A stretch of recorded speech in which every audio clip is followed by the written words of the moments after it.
파커 태양 탐사선이 태양의 대기권으로 진입하는 데 성공했습니다.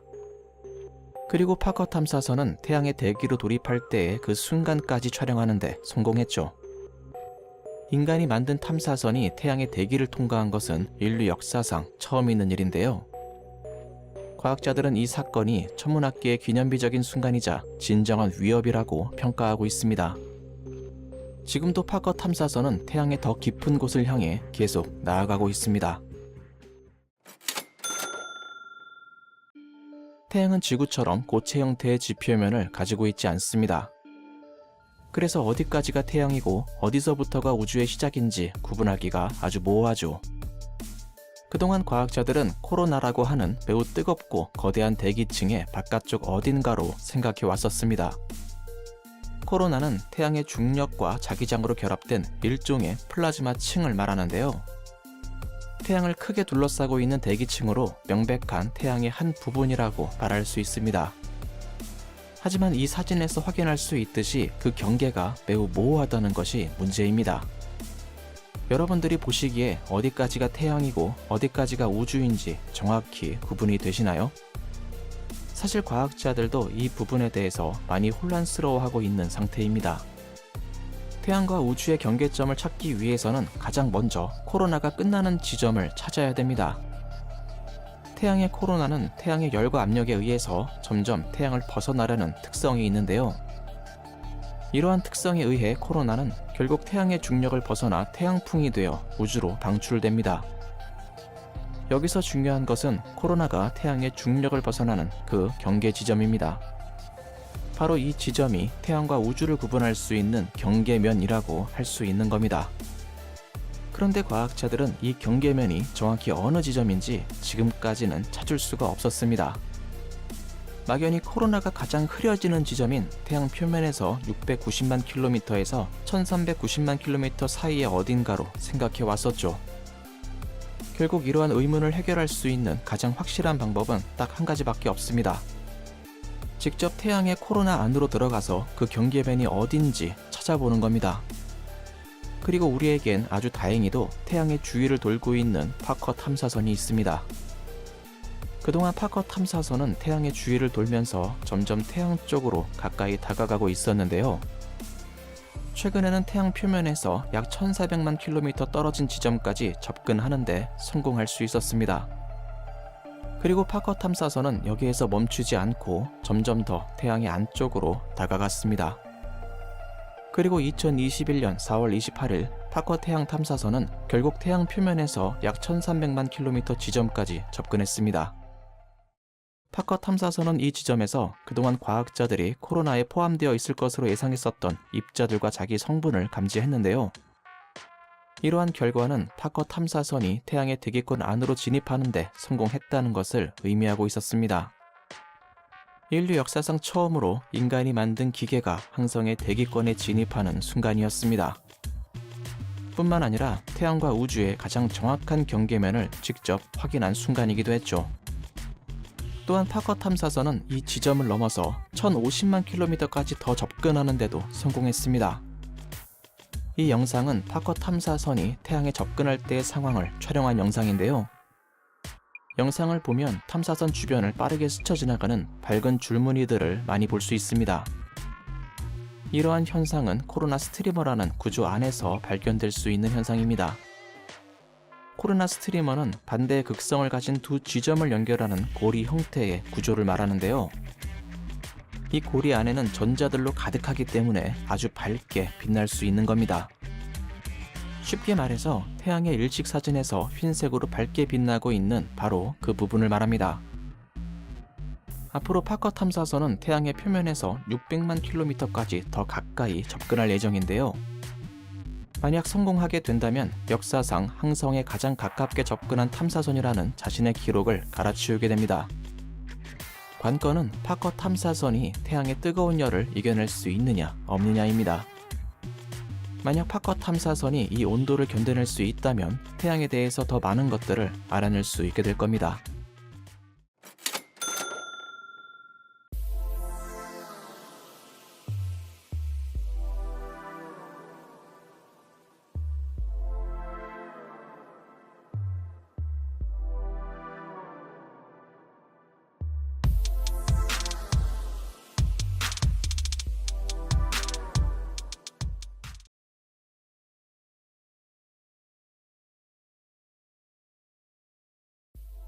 지구는 태양계에서 가장 많은 물을 가지고 있는 행성입니다.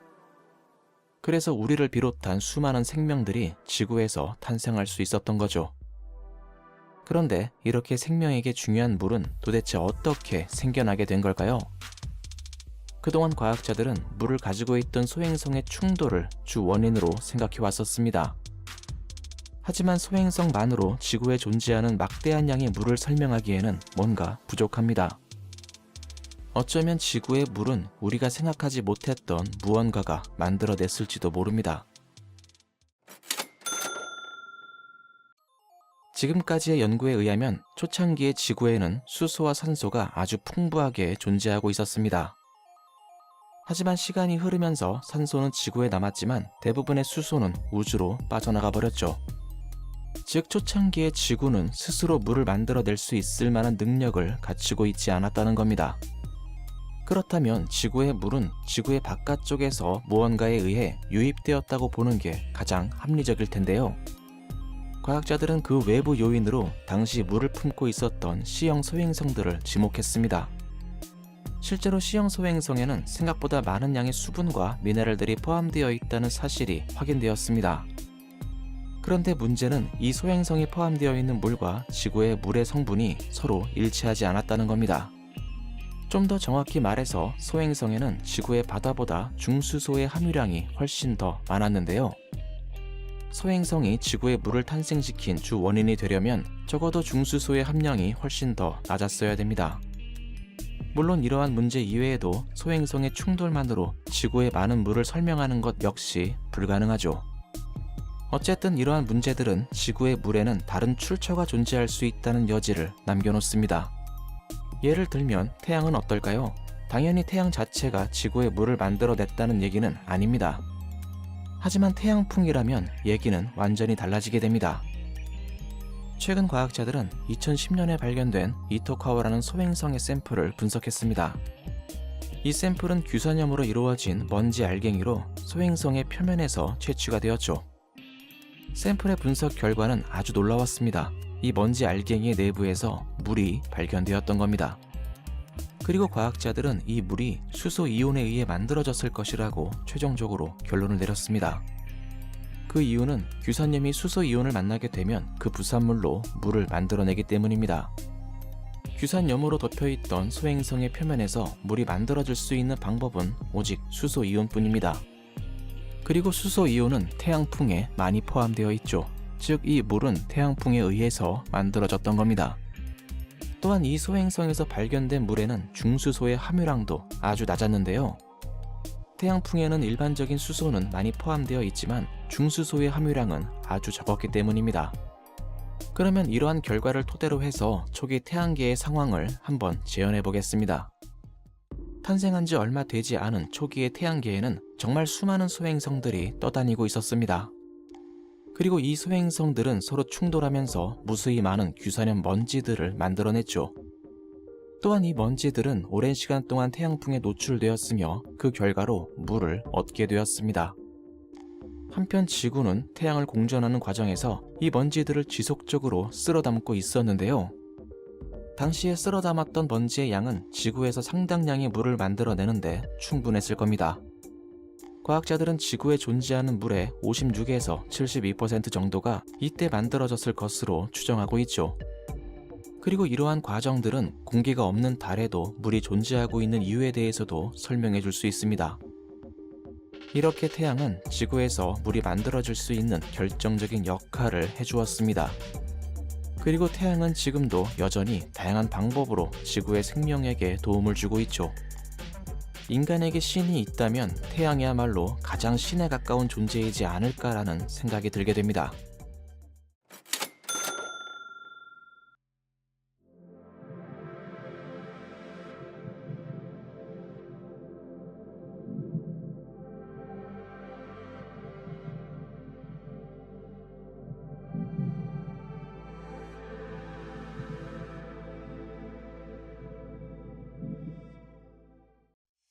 지금 중국에서는 인공태양이 개발되고 있습니다. 심지어 2020년 운용을 목표로 거의 완성 직전 단계까지 와 있죠. 중국이 개발하고 있는 이 장치는 태양에서 일어나는 반응을 지원하는 핵융합장치입니다. 이 인공태양의 온도는 최대 2억 도가 될 것으로 예상되고 있는데요. 태양 핵의 온도가 약 1500만 도 정도 되니까 대략 태양의 13배 온도를 낼 수 있는 장치라고 할 수 있습니다. 이 인공태양이 정말로 성공하게 된다면 깨끗하고 거의 무한에 가까운 꿈의 에너지가 실현되는 겁니다. 핵융합은 태양에서 일어나고 있는 반응입니다. 두 개의 원자 핵이 융합하여 더 무거운 한 개의 원자 핵이 만들어지는 현상인데요. 이러한 과정 중에 아주 큰 에너지가 방출됩니다. 태양의 경우 수소의 원자 핵이 융합되면서 헬륨의 원자 핵이 되고, 이러한 과정을 통해 태양의 중심의 온도는 약 1500만 도까지 올라가게 되죠. 이러한 현상을 인공적으로 재현하려면 필요한 연료를 1억 도 이상으로 가열해야 합니다. 이렇게 하면 연료가 초고온의 플라즈마로 변화되는데, 이때 이것을 잘 가둬놓을 수 있어야 합니다.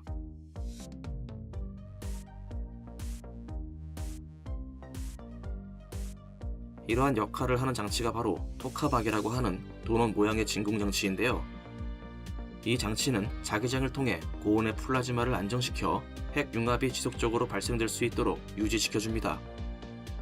안정적인 핵융합이 실현될 수만 있다면 이를 통해 얻을 수 있는 에너지는 지금까지 개발된 그 무엇과도 비교할 수 없을 정도가 될 겁니다. 최근 중국 핵융합 에너지 컨퍼런스에서 2020년에는 이 장치의 운용이 가능하게 될 것이라 발표되었습니다. 올바른 방법으로 진행되기만 한다면 이 장치는 미래의 핵융합 원자로의 기준이 될 수 있으며 무한한 청정 에너지의 꿈을 실현시켜 줄 겁니다.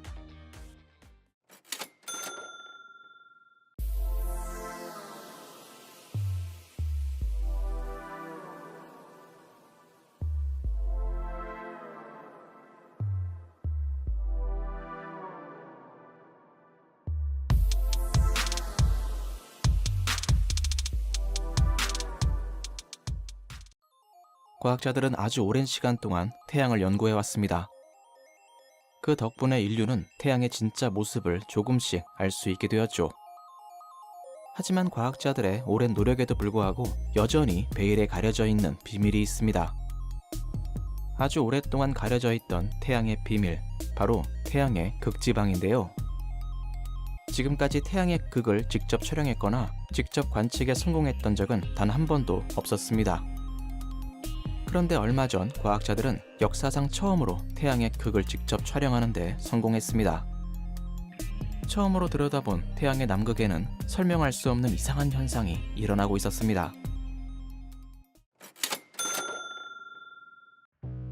현재 태양의 궤도에는 솔라 오비터라는 관측 위성이 돌고 있습니다. 약 168일을 주기로 타원형의 궤도를 크게 그리면서 돌고 있죠. 솔라 오비터의 임무는 태양권 내부와 태양풍에 대해서 조사를 진행하는 것입니다. 그리고 솔라 오비터에게는 또 다른 아주 중요한 임무가 하나 더 있는데요. 지구에서 관측하기 어려운 태양의 극지방을 자세하게 조사하는 임무가 있습니다. 사실 지구에서 태양의 극지방을 직접 관찰하기는 사실상 불가능에 가깝습니다. 그 이유는 지구가 태양의 족도를 기준으로 아주 좁은 폭으로 궤도를 돌고 있기 때문이죠. 그래서 우리는 태양의 극지방에서 어떠한 일들이 일어나고 있는 건지 전혀 알 수가 없습니다. 그래도 방법은 있습니다. 솔라 오비터 등의 탐사 장비를 태양의 극으로 보내는 겁니다. 이를 위해 솔라 오비터는 금성의 중력을 이용해서 조금씩 궤도를 높여가고 있었는데요. 그 결과 솔라 오비터는 태양의 남극에서 아주 가까운 지점을 4.4도의 기울기로 통과할 수 있었습니다.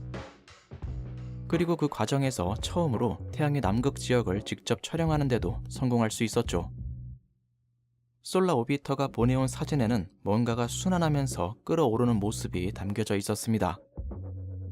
이는 코로나 질량 방출이라는 현상으로 태양의 플라즈마가 분출되는 현상입니다.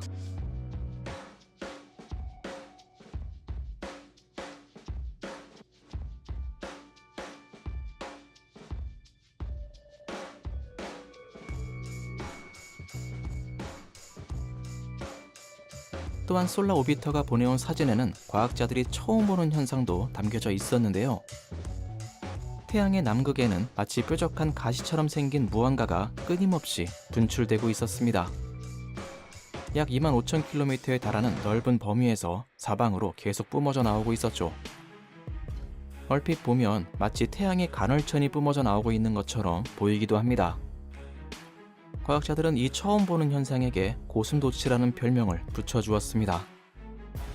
하지만 이 현상이 정확히 무엇이고 또 어떻게 형성되는지는 전혀 알 수가 없습니다.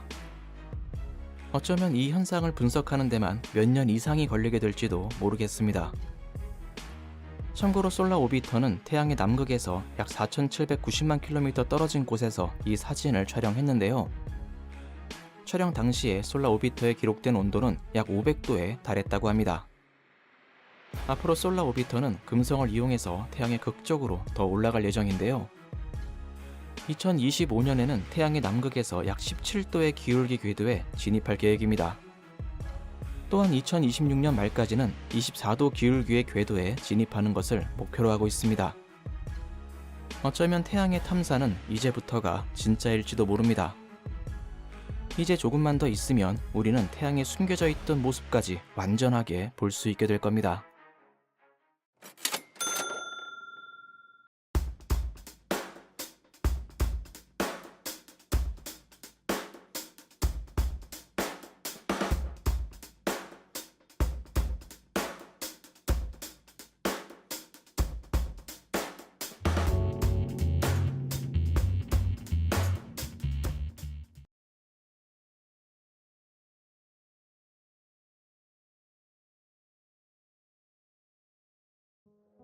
이 세상에서 영원한 것은 아무것도 없습니다.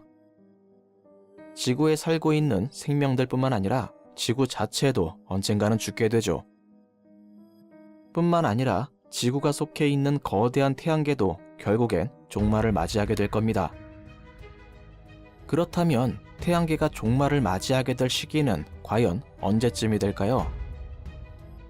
과학자들은 최근의 연구를 통해 태양계의 종말이 생각보다 더 빨리 일어날 것이라고 예측했습니다. 언젠가 태양은 상당량의 질량을 우주로 방출하고 백색 외성이 됩니다. 그리고 수백억 년 동안 서서히 줄어들어 어두운 바위와 같은 흑색 외성으로 변해가겠죠.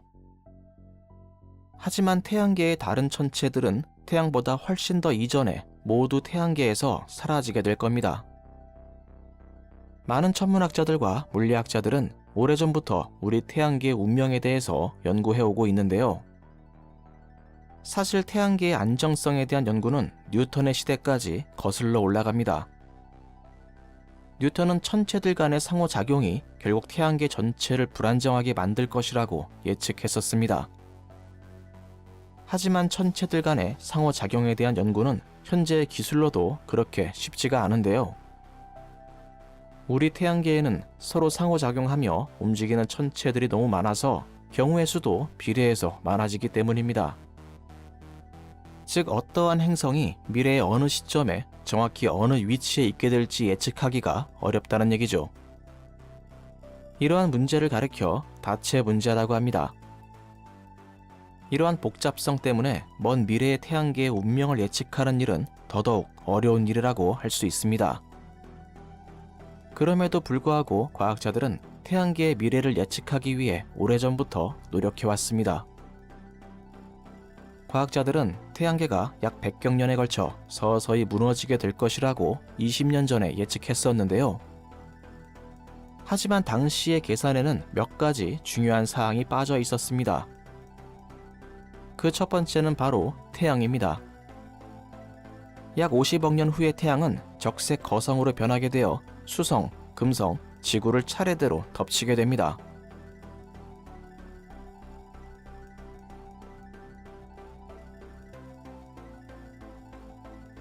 그리고 시간이 더 지나게 되면 태양은 자신이 가진 질량의 절반 정도를 우주로 방출하고 결국 백색 외성이 되죠.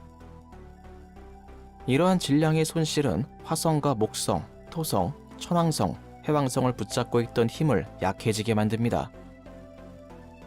두 번째는 태양계가 은하 중심을 공전하는 과정에서 다른 별들과 주기적으로 가까워질 수 있다는 겁니다. 실제로 먼 옛날에는 숄츠의 별이 우리 태양계 안쪽까지 들어왔던 적이 있었고, 글리제 710이라는 별은 지금도 우리 태양계 쪽으로 계속 다가오고 있습니다. 오랜 시간 태양계 내의 행성들이 외부 별들의 영향을 반복적으로 받게 된다면 태양계 내의 행성들은 필연적으로 불안정해질 수밖에 없습니다. 이렇게 두 가지의 조건, 즉 태양의 중력이 약해지고 외부의 별의 영향을 받게 된다는 점이 과거의 연구에서는 누락되어 있었던 겁니다. 이번에 과학자들은 이러한 조건을 모두 적용하여 시뮬레이션을 반복해서 진행했는데요. 놀랍게도 모든 시뮬레이션 결과는 항상 동일한 미래를 가리키고 있었습니다. 태양이 백색 외성이 된 이후 태양계 바깥쪽 행성들의 궤도는 점점 더 커지게 되었습니다. 이렇게 과도하게 확장된 궤도는 다른 별에 의한 중력적인 영향을 더 크게 받게 되는 악순환을 겪게 되었죠. 그리고 약 300억 년 정도가 지나자 외계 별들의 영향으로 인해 태양계 외행성들의 궤도는 뒤엉키게 되었습니다. 결국 얼마 지나지 않아 화성을 제외한 모든 행성들이 궤도를 벗어나 태양계에서 이탈하게 되었습니다. 화성은 태양에서 가까워서 외부의 영향을 가장 적게 받을 수 있었고, 이로 인해 끝까지 살아남을 수 있었는데요. 하지만 화성도 약 500억 년 정도 태양 옆에서 더 머물다가 약 1000억 년 정도가 지나자 결국 태양계에서 이탈하게 되었습니다. 결과적으로 태양이 백색 외성이 되고 나서 약 1000억 년이 지나자 태양계는 더 이상 존재하지 않게 되었습니다. 이러한 결과는 약 20년 전에 예측된 백경년보다 훨씬 더 앞당겨진 시간입니다. 우주의 관점에서 봤을 때 이제 곧이라고 말해도 좋을 정도로 태양계의 종말이 엄청나게 앞당겨진 거죠. 물론 이러한 연구 결과가 당장 우리의 삶에 어떠한 영향을 주는 것은 아닙니다. 이게 나랑 무슨 상관이야, 또는 이게 무슨 의미가 있어 라고 생각하는 사람도 분명히 있을 겁니다. 하지만 뉴턴을 비롯한 많은 과학자들은 오래전부터 우리 태양계의 미래에 대해서 늘 궁금해했었습니다.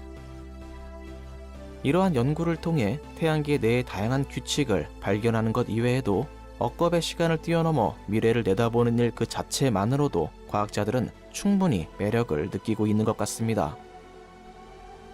암튼 먼 미래에는 태양계를 떠난 우리의 후손이 우주 저 멀리에서 태양계의 마지막을 지켜보고 있을지도 모르겠습니다.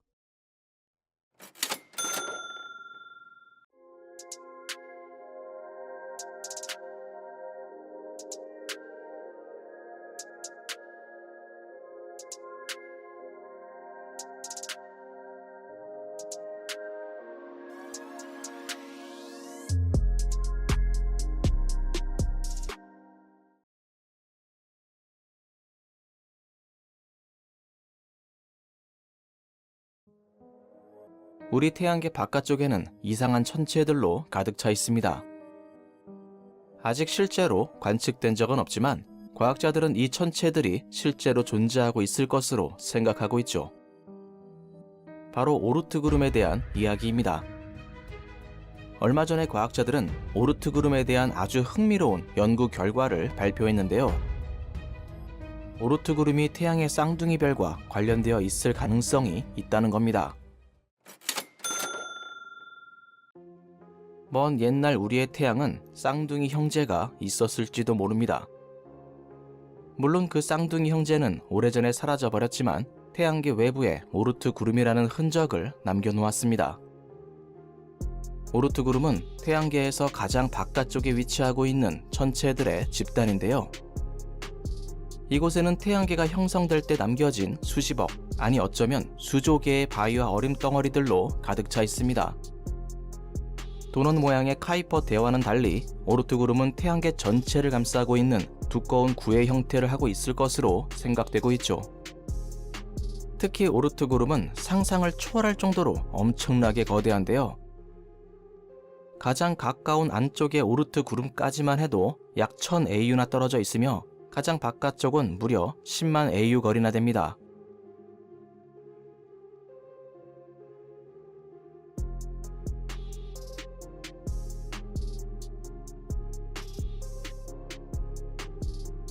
이렇게나 거대한 오르트 구름은 한 가지 미스터리를 가지고 있는데요. 아무리 태양계가 만들어질 때 생겨난 천체들이라고는 하지만 사실 그 수가 너무 많습니다. 태양계 초기에 대한 시뮬레이션을 아무리 돌려봐도 매번 결과가 일치하지도 않죠. 슈퍼컴퓨터는 태양계 초기에 존재했던 가스와 먼지, 그리고 천체들이 모두 우주 공간으로 퍼져 나갔을 것으로 계산했습니다. 그런데 태양계의 외곽에는 엄청나게 많은 천체들의 집단이 실제로 존재합니다. 어쩌면 지금까지 생각지 못했던 무언가가 이 천체들을 붙잡아 놨을지도 모릅니다. 최근에 과학자들은 오르트 구름이 가지고 있는 미스터리에 대한 해결책으로 두 번째 태양을 제안했습니다. 태양은 먼지와 가스로 가득 차 있던 우주의 특정 공간에서 다른 별들과 함께 만들어졌을 가능성이 높은데요. 아마도 그 과정에서 바위와 얼음 같은 작은 천체들도 같이 만들어져 공간을 가득 채우고 있었을 겁니다. 그리고 시간이 흐르면서 이러한 물체들은 서서히 우주 공간으로 뿔뿔이 흩어지기 시작했죠. 태양의 중력은 흩어지고 있는 물체들을 현재의 오르트 궤도에 붙잡아 둘 만큼 충분히 강하지 못했을 겁니다. 하지만 당시의 태양이 다른 별과 서로 공전하고 있었다면 얘기가 달라집니다. 이 두 개의 태양은 크기와 질량이 거의 같았고 약 1000AU의 거리에서 서로를 돌고 있었죠. 이렇게 되면 두 별의 집단 중력이 먼 거리에 있는 수많은 암석과 얼음 조각들을 충분히 끌어당길 수 있습니다. 그리고 어느 날 이 주변을 지나가던 거대 행성에 의해 두 별의 궤도가 깨지게 되었고 쌍둥이 별은 태양에서 서서히 멀어져 갔습니다. 이때 주변에 붙잡혀 있던 많은 양의 천체들이 손실되었지만 지금의 오르트 구름 정도의 천체들은 남게 되었죠. 이러한 가설은 오르트 구름에 있는 천체의 수뿐만 아니라 그 모양까지 아주 깔끔하게 설명할 수 있습니다. 그리고 또 한 가지 흥미로운 점은 당시 두 별의 중력이 자신들을 지나쳐갔던 거대 행성을 태양계에 붙잡아 놨을 가능성이 있다는 겁니다. 바로 태양계 외곽에 있을 것으로 생각되고 있는 가설의 천체, 행성 9에 대한 이야기입니다. 일부 과학자들은 이곳에 거대 행성과 다양한 외행성들이 존재하고 있을 것으로 예측하고 있는데요. 하지만 아직 증거는 없습니다. 오르트 구름 지역은 너무 멀고 어두워서 관측이 너무 어렵죠. 예정대로 2021년에 대형 시놉틱 관측 망원경이 출시된다면 어둡고 멀리 떨어져 있는 태양계 외곽의 천체에 대해서 조사를 진행할 수 있게 될 겁니다. 만약 행성 9과 많은 외행성들이 발견된다면 태양계에 한때 두 개의 태양이 있었음을 암시하는 강력한 증거가 될 겁니다. 그리고 마지막으로 궁금한 점, 태양의 쌍둥이 별은 지금 어디에 있는 걸까요? 과학자들은 이 별이 아주 오래전에 태양계를 떠났기 때문에 지금은 은하계 어딘가를 떠돌고 있을 것이라고 말했습니다. 어쩌면 태양에 잃어버린 쌍둥이 형제는 지금도 밤하늘의 어딘가에서 빛나고 있을지도 모르겠습니다.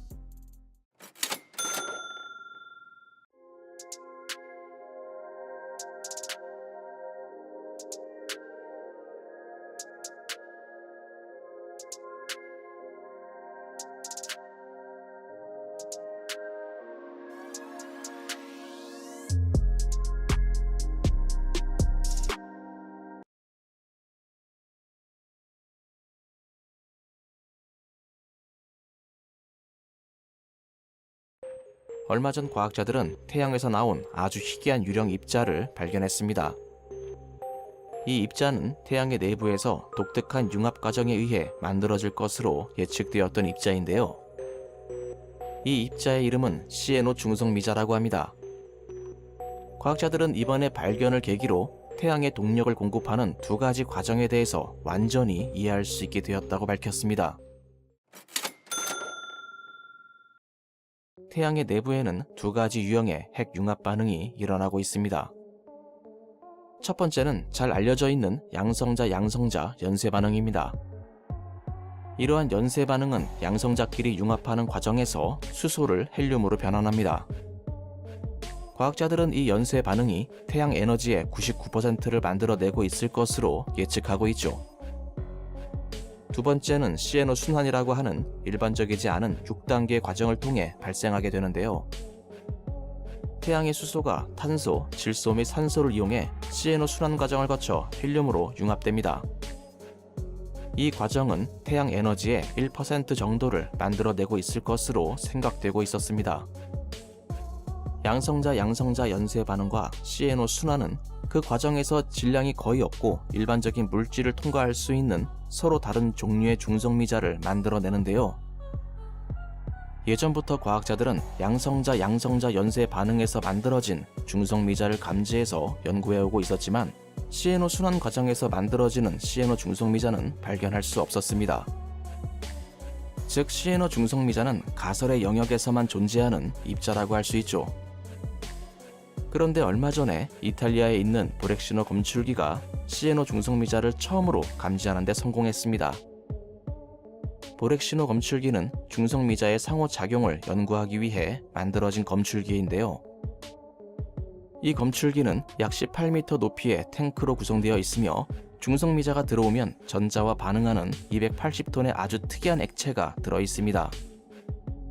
또한 탱크 내부에는 마치 고치처럼 생긴 아주 민감한 차폐기가 잔뜩 들어있는데요. 이러한 장치들은 다양한 우주선과 자연 방사선을 걸러내어 시에노 중성미자와 같은 아주 희귀한 신호를 감지할 수 있게 해줍니다. 어쨌든 중성미자가 이 액체 속으로 들어오게 되면 전자와 상호작용하게 되어 밝은 빛을 만들어냅니다. 그런데 이번에 관측된 빛은 기존의 빛보다 훨씬 더 높은 밝기와 에너지를 보여주었습니다. 이것은 기존에 감지되었던 일반적인 중성미자가 아닌 시에노 순환 과정에서 만들어진 시에노 중성미자일 가능성이 매우 높다는 것을 의미하는 것이었죠. 물론 이 중성미자가 시에노 중성미자가 아닐 가능성은 있습니다. 그런데 그 확률은 350만 분의 1에 불과합니다. 즉 99% 이상의 확률로 사실상 발견이 확정되었다고 말해도 무리는 없습니다. 이번에 관측된 시에노 중성미자는 태양과 같은 항성이 어떻게 작동하는지에 대한 우리의 이해를 더욱 높여줄 수 있습니다. 또한 탄소, 질소 및 산소와 같은 수소보다 무거운 금속성 원소들이 태양에 얼마나 많이 있는지를 밝히는 데 도움이 될 수도 있죠. 특히 시에노 중성미자의 비율을 연구하면 태양의 금속 함량을 높게 예측하는 모델이 맞는지 반대로 낮게 예측하는 모델이 맞는지에 대한 오랜 퍼즐을 밝혀내는 것도 가능해집니다. 우리는 아직도 태양이 얼마나 많은 금속성을 함유하고 있는지 정확하게 결론을 내리지 못하고 있죠. 그리고 태양보다 무거운 항성들에게서는 시에노 순환 과정이 더욱 많이 일어나고 있을 것으로 예측되고 있는데요. 이 말은 우주에 존재하는 오래된 항성들의 나이를 보다 더 정확하게 측정할 수 있게 된다는 얘기입니다. 시에노 중성미자의 발견은 오랜 시간에 걸쳐 이루어낸 아주 획기적인 결과물이었습니다. 또한 1930년대에 만들어진 시에노 중성미자에 대한 가설이 드디어 입증된 순간이기도 하죠. 이번의 발견을 통해 과학자들은 미래의 세대에게 아주 중요한 물리학 업적 하나를 남겨주게 되었습니다.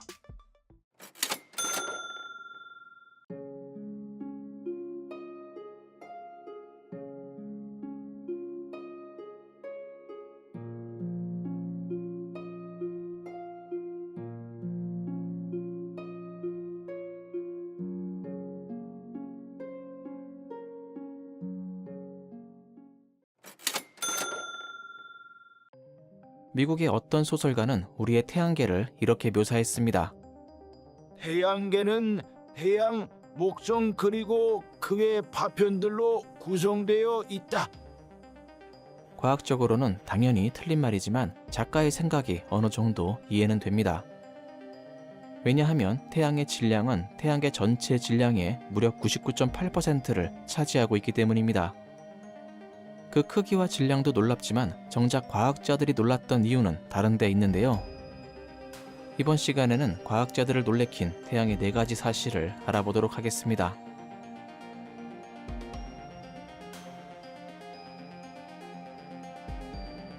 태양은 우리의 상상을 아득히 초월할 정도로 거대합니다.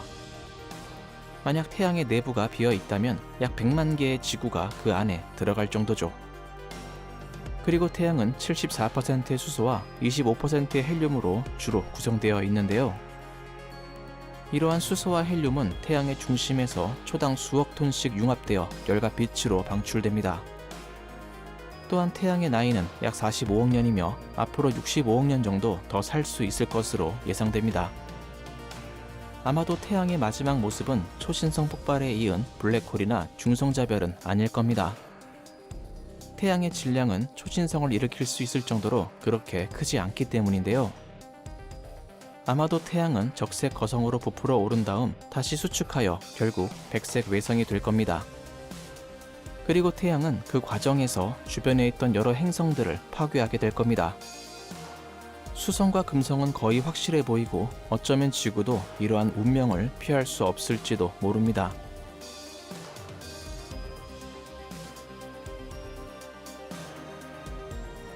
태양 역시도 지구처럼 자전을 하고 있습니다. 하지만 태양의 특성 때문에 적도와 극지방의 자전 주기가 서로 다른데요. 적도에서는 약 24일을 주기로, 극지방에서는 약 35일을 주기로 자전하고 있습니다.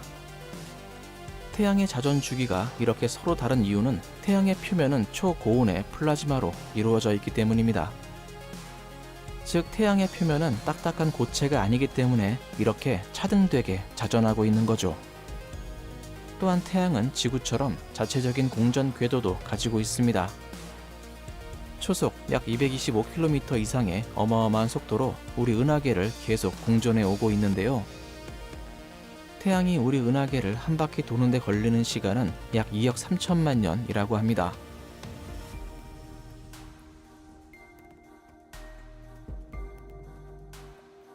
사실 과학자들을 가장 놀래킨 것은 바로 태양의 온도입니다. 태양의 중심의 온도는 약 1500만 도에 달하는데요. 하지만 태양의 표면으로 나오면 약 5000도 정도로 온도가 급격하게 떨어져 버립니다. 정말 이상할 정도로 온도가 갑자기 떨어지게 되죠. 만약 우리가 태양의 중심에 있다가 표면으로 나오게 되면 춥다고 느껴질지도 모르겠습니다. 그런데 이상한 점은 이것뿐만이 아닙니다. 태양의 코로나라고 하는 외부의 대기층으로 더 올라가면 약 200만 도로 급격히 온도가 올라간다는 겁니다. 도대체 태양의 온도는 왜 이렇게 뒤죽박죽인 걸까요? 사실 이 부분은 과학자들도 잘 모릅니다. 뒤죽박죽인 태양의 온도에 대해서는 지금도 연구가 이루어지고 있는 중입니다.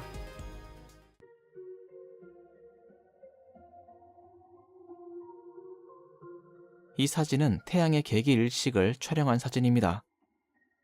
검게 변한 태양 주변에 흰색의 코로나가 둘러싸고 있는 모습을 볼 수 있는데요.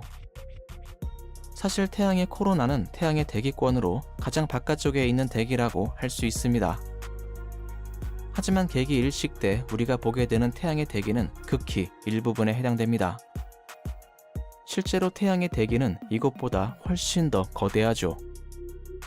너무 거대해서 우리 지구도 포함되어 있을 정도이며 심지어 명왕성 너머까지도 뻗어 있습니다. 즉 우리는 태양의 대기권 안에서 살아가고 있는 셈입니다. 또한 태양의 대기는 지구처럼 아주 다양한 날씨를 가지고 있는데요. 코로나 질량 방출과 고에너지의 방사선 폭풍, 그리고 끊임없이 불고 있는 태양풍까지 태양의 날씨는 정말 다양하게 변화되고 있습니다. 그렇다고 해서 너무 걱정할 필요는 없습니다. 지구의 두꺼운 대기와 자기장이 태양의 변덕스러운 날씨로부터 우리를 보호해주고 있으니까요.